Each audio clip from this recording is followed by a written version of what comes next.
샬롬. 8월 16일 매일 성경 말씀 묵상 주의 이름으로 시작합니다. 스가랴서 9장 9절부터 17절까지의 말씀입니다.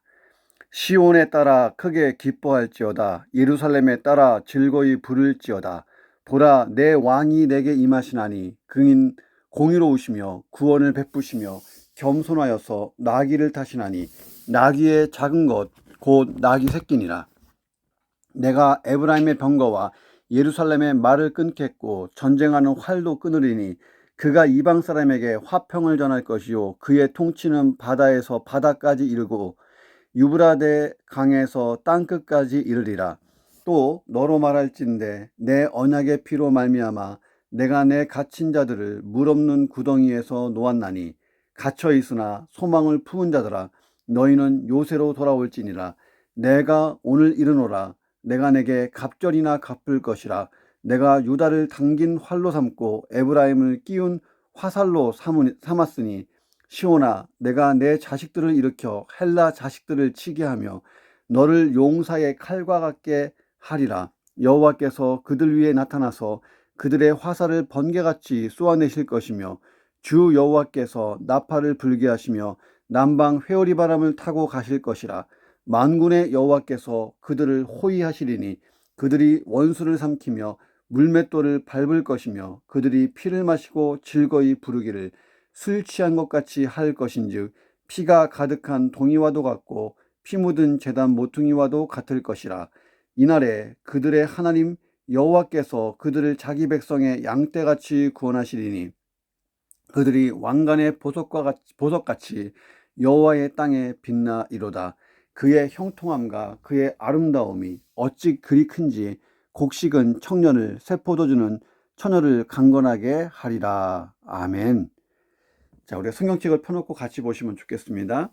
우리가 스가랴서를 묵상하고 있는데 이 상징적인 표현도 많이 나오고 묵시적인 표현도 많이 나오고 또 비유적인 표현도 나오고 또 구약에 나타난 여러 가지 예언서나 선지서들에서 쓰인 어떤 문법적인 용법들도 많이 나옵니다.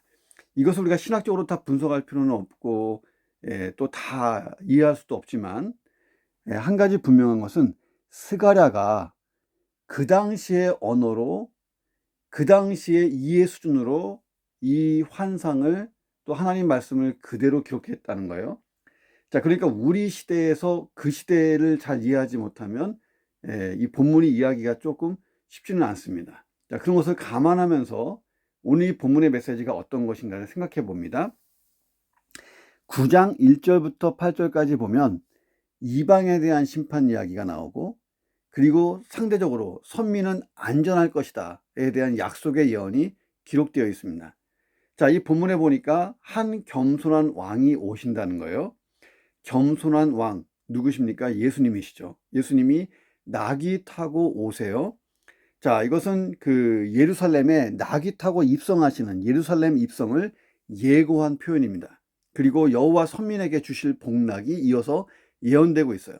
전반적인 내용은 언약에 근거한 회복을 예언한 것입니다. 이 본문에서 시온의 왕, 이 시온의 왕은 다윗 언약에서 약속한 다윗 혈통의 왕이면서 동시에 궁극적으로 메시아를 나타냅니다. 예수 그리스도를 표현한 거죠. 그리고 이 시온이 회복된다. 이것은 전쟁 승리를 통한 화평, 또 소산물을 통한 땅의 화평, 이런 것들로 이렇게 나누어지지만 이게 모두 언약적인 축복에 해당돼요. 전쟁에서 이겨서 땅이 평안하고 소산물이 풍성해지고, 이게 레위기나 신명기에 보면 이게 언약적인 축복, 그러니까 이스라엘이 정말 하나님과의 언약 속에서 잘 행했을 때 오는 축복이에요. 이 언약의 축복 결과는 궁극적으로 메시아이신 예수님이 오시는 것까지로 이어지게 된다. 이것이니까 그 스가랴 시대에 성전 건축을 해놓고 40년 동안 아무런 변화가 없는데 다들 그 언약에 대해서 의구심을 가질 때 이 소망의 메시지, 우리 선민의 역사는 앞으로 이렇게 쭉 펼쳐진다, 이렇게 보여준 것입니다. 자, 이 본문이 기록된 시점이 성전 재건 이후라고 했고, 성전 재건 이후에도 어려움이 계속되고 변함은 없고, 이스라엘 사람들에서 이런 질문들이 막 생긴 거예요. 이스라엘에게 아브라함의 언약, 모세의 언약, 다윗의 언약 등이 여전히 유효한 것인가? 이 본문의 대답, 스가랴의 대답은 그렇다는 거예요. 이유가 뭐냐? 이스라엘이 신실하기 때문에 그 언약들이 반드시 성취되는 것이 아니고 하나님이 신실하시기 때문에 반드시 그 언약이 이루어질 거다. 하나님께서 세우신 언약이기 때문에 하나님이 신실하게 이행하실 것이다. 자, 그것의 이 끝판왕이 뭐냐면 메시아의 도래, 겸손하신 왕, 만왕의 왕, 시온의 왕, 예수 그리스도께서 오시는 거예요. 자, 이런 내용을 가지고 이 본문을 묵상해 봅니다. 첫째, 하나님 나라의 무기는 화평의 복음이다 하는 거예요. 자, 스가랴가 예루살렘을 다스릴 한 왕이 오실 것, 자, 그로 인해서 하나님의 백성들이 승리하고 복된 인생을 살 것을 예언하고 있습니다. 여기서 이 왕은 예수님이고 예수님께서 언약을 따라서 메시아로 오신 거예요. 자, 아브라함의 언약, 또 신명기에 그 모세와 세우신 그 시내산 언약, 이어서 또 다윗과 세우신 언약, 이런 구약의 수많은 언약들을 다 성취하는, 이루시는 그 언약의 그 결정체, 왕이신 예수님이 오시는 거예요. 언약을 따라 메시아 그리스도가 오신 거예요.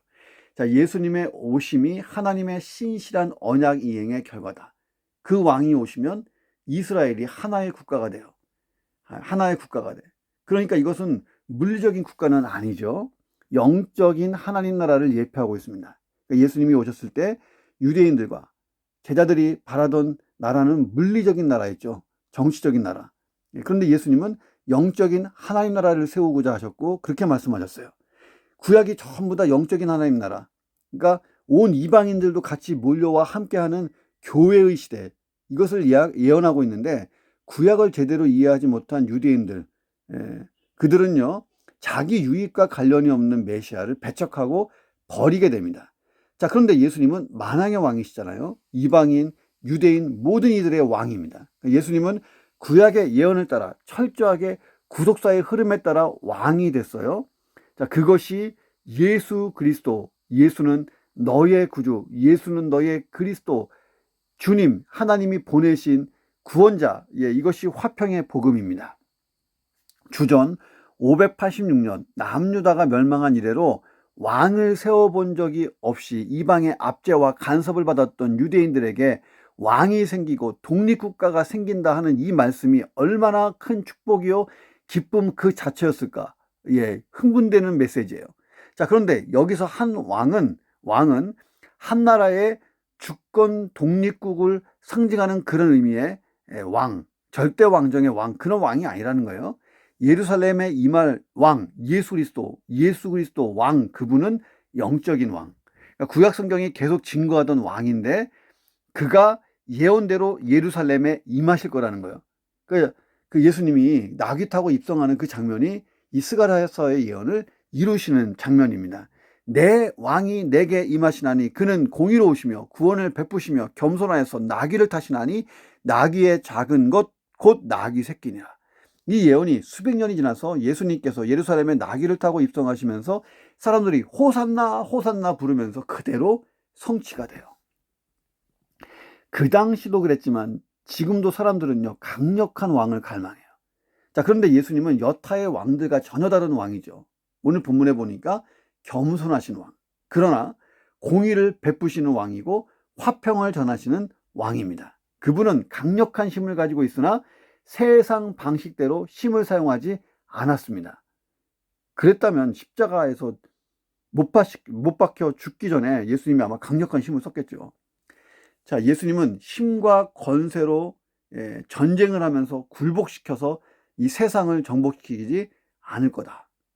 겸손하시기 때문에 화평의 복음을 가지고 범세계적인 화평의 나라를 건설하실 것이다 라고 예언하고 있습니다. 이 본문이 10절에 보니까 하나님이 내가 에브라임의 병거와 예루살렘의 말을 끊겠고 전쟁하는 활도 끊을 것이다 라고 말씀하시는데, 자, 그럼에도 불구하고 화평해요.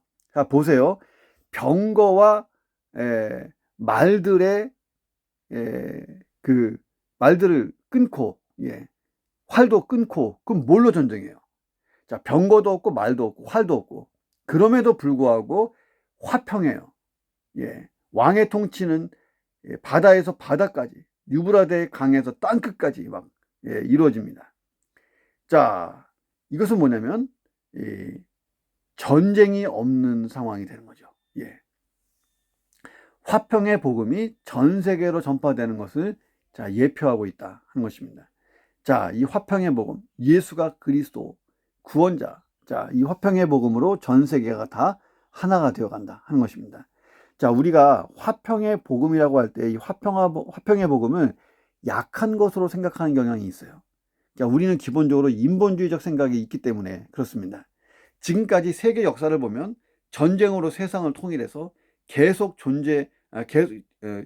통일해서 그 위력을 떨치고 세력을 떨치는 나라들이 있었습니다. 그런데 전쟁으로 세상을 통일했던 나라들은 계속해서 존재한 나라는 없어요. 로마 제국도 사라지고 강대국들이 다 역사 속에서 사라졌어요. 자, 그런데 예수님은 십자가 대속의 죽음으로 이 복음을 시작하셨어요. 자, 예수 그리스도의 죽으심과 부활, 자, 예수가 우리의 구원자, 그리스도, 이 화평의 복음은 전 세계를 하나로 통일해 갑니다. 하나님과 사람이 화평하고 사람과 사람 사이에 화평이 시작된 이 화평의 복음, 강력한 것입니다.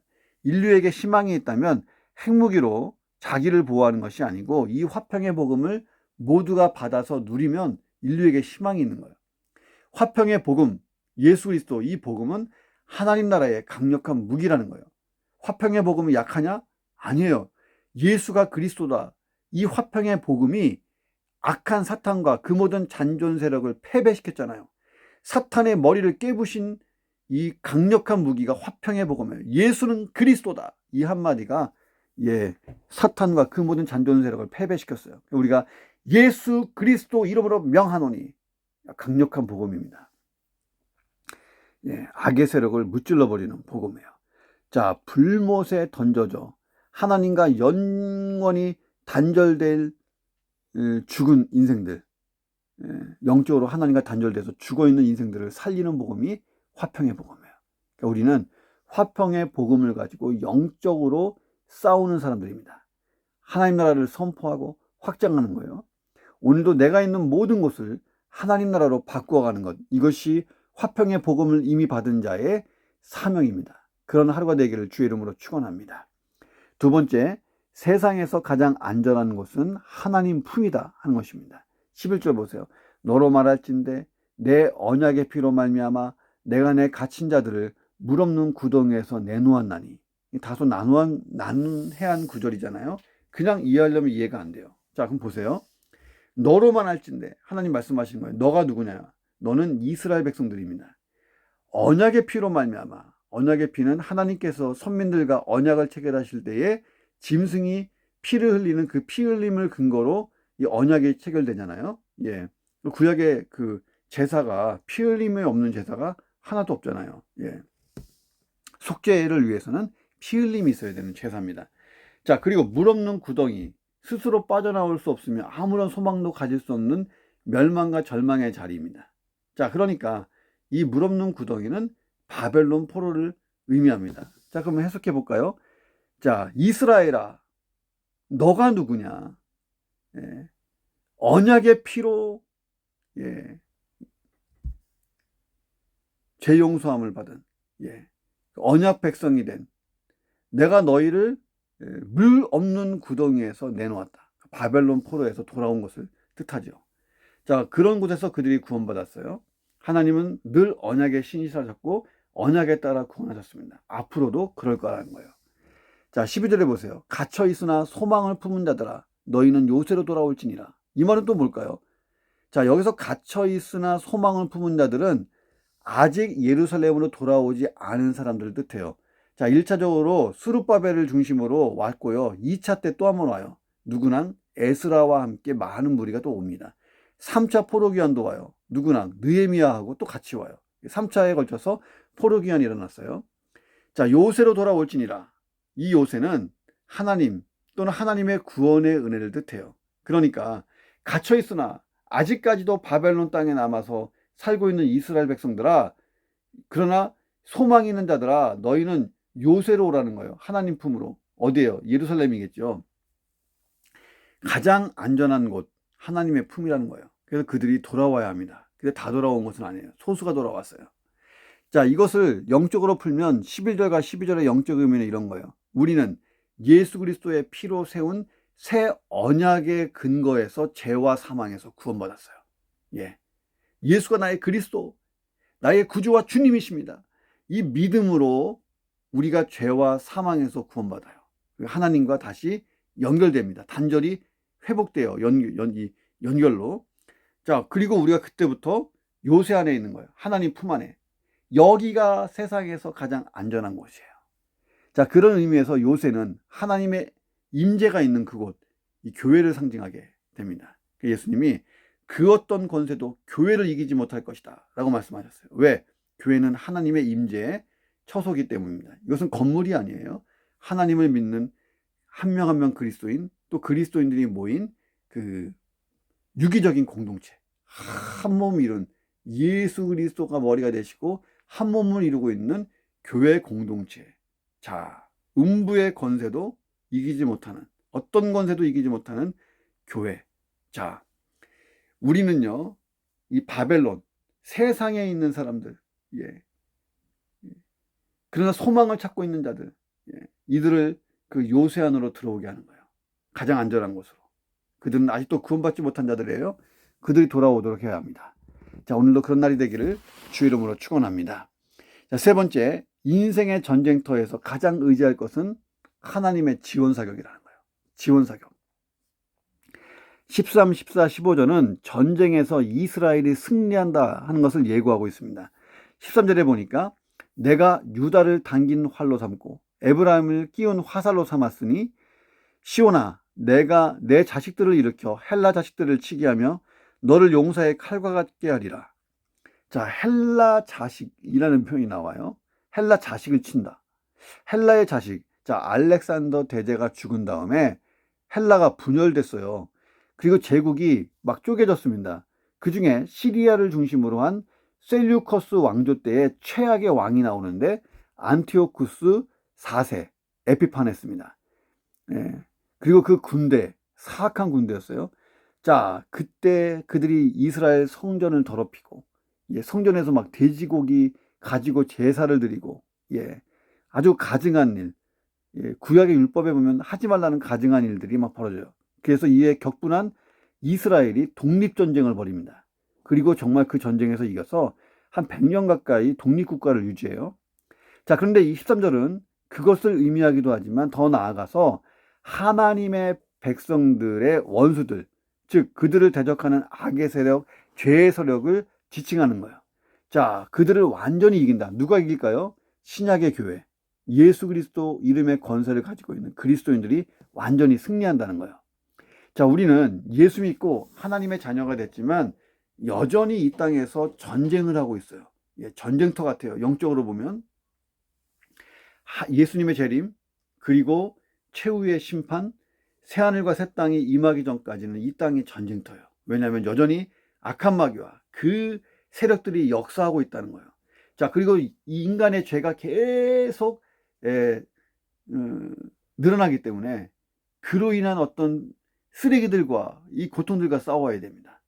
자, 그런데 예수님이 악한 마귀와 그 세력과의 전쟁에서 이미 승리했다라고 선언하셨잖아요. 내가 세상을 이겼다. 여기서 이 세상은 이 마귀가 지배하는 세상이야. 세상을 이겼다. 예, 세상을 이기는 것은 뭐입니까? 십자가의 죽음과 부활이에요. 예수가 그리스도, 메시아, 구원자이다. 이것이요 가장 중요한, 예, 아까 얘기했던 화평의 복음, 이 복음이 승리하는 것입니다. 그러니까 우리는 이미 예수님이 다 승리해 놓은 싸움을 하고 있는 거예요. 14절에 보니까 의미심장한 표현이 있잖아요. 하나님께서 우리가 인생에서 전쟁할 때에, 이 영적 전쟁, 여러 가지 전쟁이 일어날 때에 지원 사격을 하고 계세요. 자, 보세요. 14절에 여호와께서 그들 위에 나타나서 그들의 화살을 번개같이 쏘아내실 것이며, 예, 이런 거예요. 마치 헬기나 전투기가 아군을 엄호하고 적군을 섬멸하기 위해 아군 머리 위에서 지원 사격을 하는 거예요. 현대전을 보면은 앞에 탱크가 쫙 가면서 막 포를 막 쏘대죠. 공중에서는 막 아파치 헬기 같은 게 떠가지고 막 쏘죠. 그래서 막 공군 또 뭐, 예, 포병부대 그리고 뭐 기갑부대 여기서 다 다 쏟아부어서 저쪽을 완전히 초토화시켜 놓고 마지막에 이 보병이 나가는 거예요.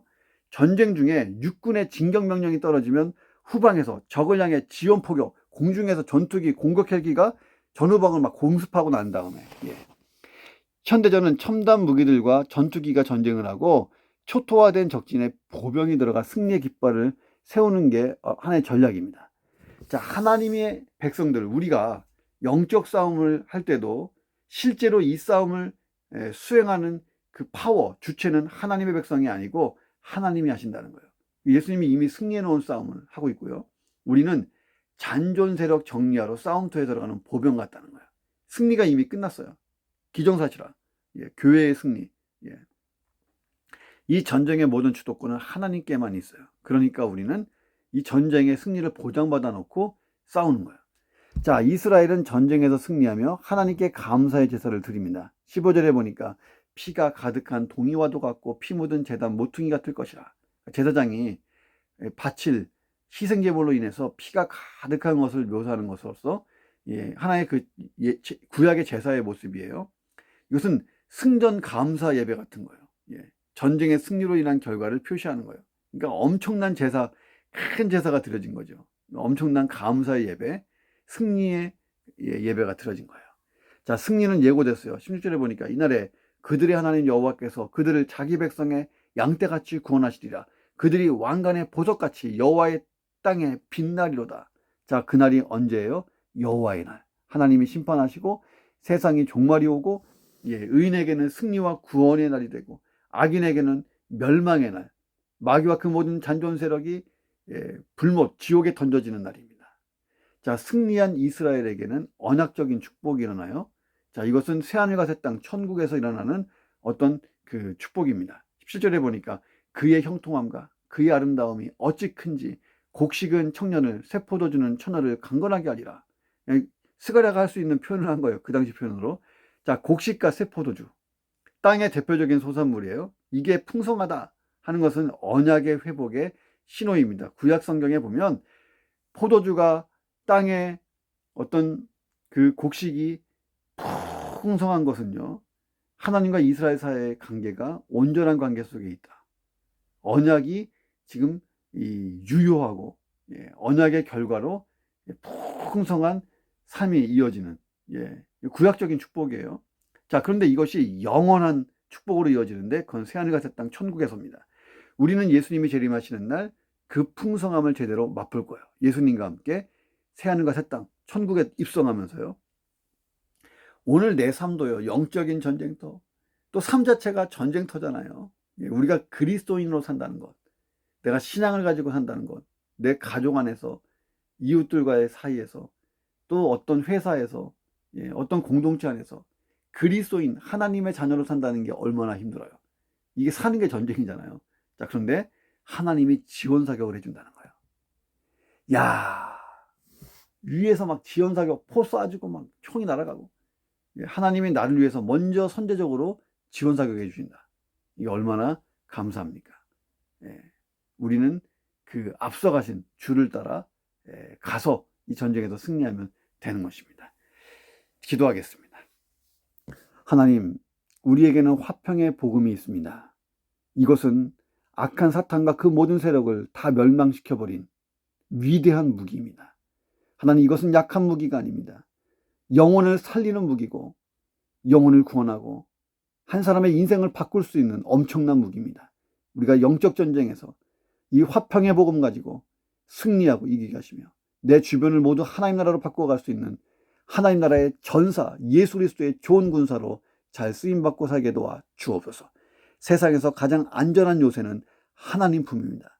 우리는 이미 예수 그리스도 안에서 하나님과 연결되어 하나님의 보호와 권능 속에 있는 것입니다. 오늘도 나는 하나님 품속에 있습니다. 하나님이 나에게 불성벽이 되어주시고 나의 피난처와 요새가 되어주십니다. 하나님, 하나님 안에서 강한 하루, 하나님 안에서 세상을 이기는 하루가 될 수 있도록 역사해 주옵소서. 내 인생은 영적인 전쟁터, 삶 자체가 전쟁터입니다. 그런데 하나님의 자녀로서 하나님의 사람으로 살아가기가 참으로 어려운 이 시대에 하나님은 우리를 도와주시기 위해 지원 사격하십니다. 먼저 싸우시고 먼저 이루시는 이미 예수님이 십자가에서 다 이뤄놓으셨고 우리가 그 전쟁을 이어서 하고 있습니다. 하나님 이미 승리한 이 싸움에서 우리도 계속해서 하나님을 의지하고 매일매일 승리하여서 이 전쟁이 완전히 끝나는 날, 예수님 다시 오시는 날, 전쟁이 없는 영원한 평안만 있는 새하늘과 새 땅에 잘 들어갈 수 있는 믿음을 가지게 도와 주시옵소서. 오늘도 승리하는 믿음 가지기를 원하옵고 존귀하신 예수님 이름으로 기도합니다. 아멘.